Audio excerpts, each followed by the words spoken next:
ენერგეტიკისა და ბუნებრივი რესურსების სამინისტრომ USA-თან თანამშრომლობის მემორანდუმი გააფორმა. პროექტის მიხედვით ამერიკის საერთაშორისო განვითარების სააგენტოს დაეხმარება ენერგეტიკის სამინისტროს ენერგეტიკული ბაზრის მოდერნიზებაზე ელექტროენერგიით ვაჭრობის მექანიზმის დახვეწაში.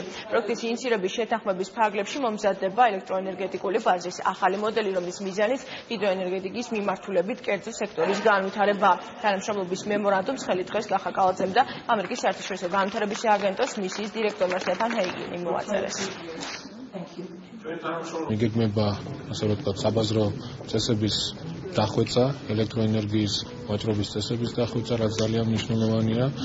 უნდა გავამარტივოთ ჩვენ ყველაფერი იმისთვის, რომ უფრო საინტერესო გახდეს ენერგეტიკული ბაზარი უცხოელი და ადგილობრივი ინვესტორებისთვის და ამაში ამ ყველაფერში დაგვეხმარება USA. შტატების მთავრობა უწევს დახმარებას საქართველოს, რათა მოხდეს ენერგოსისტემის რეაბილიტაცია. ეს ეხება ჰიდროელექტროსადგურებს. ამერიკის შეერთებული შტატების მთავრობა ცდილობს მოზიდულ იქნას ინვესტორები და ინვესტიციები, რათა მოხდეს ამ სექტორში დახმარების გაწევა.